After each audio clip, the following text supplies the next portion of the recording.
Welcome back to the Breakfast Show 2. We're here with Derieck Hodges as we're doing our 5-part interview to talk about tax season, how to prepare for tax season, and everything that you need to know. We're on our 4th interview today, working with tax season and how we can still save money for the 2022 tax season. What can we do? Yeah, I think that's why it's so great to be ready, have all your documents prepared. Then do your initial calculation, but don't be so quick to push enter and get that thing filed. You might want to sit down and examine, okay, can I do anything else to lower my 2022 tax bill? And then, this may sound a little weird, do I want to lower my 2022 tax bill? Now, that one I'll try to build on, but a couple of things that we could still do for 2022. We could make a contribution to a health savings account.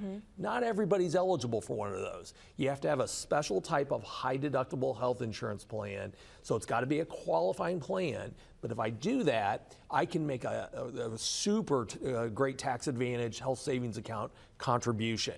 So it's tax deductible, it grows tax deferred, and when I use it for medical expenses, it's never taxed. So it's even better than a Roth IRA.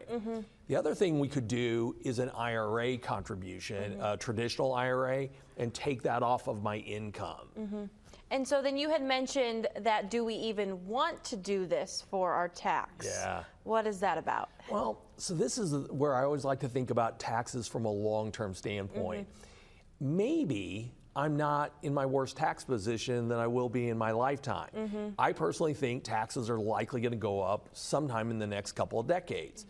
So right now we are at relatively low historical tax rates.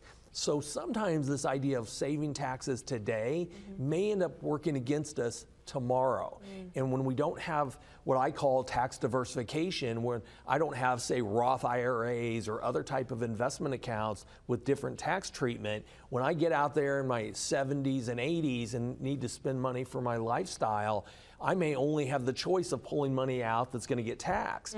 I want to make sure that I have money that I can pull from different sources and try to stay lower in the tax brackets. So it could make sense to make a tax deductible IRA contribution if your wages are really high in 2022, but I wouldn't jump on that right away until you really study the whole landscape of your tax situation. Right, most definitely. And so say that we have done some of the things that you mentioned and decided to save a little bit more money, but what if we want to start thinking ahead for 2023? How can we do that?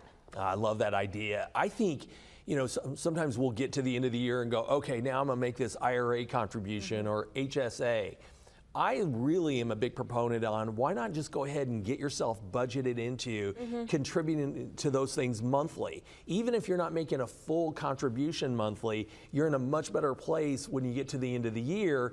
Then all you have to do is maybe add a little more money to max out your contributions. So I think it does a couple things. It gets you into a forced savings, which most of us would benefit from, and then it just eases the burden at tax time on what you need to do. Yeah, most definitely. Derieck, those were all such great tips on how we can save some more money for this tax season, and who doesn't like to do that? Well, we'll be right back.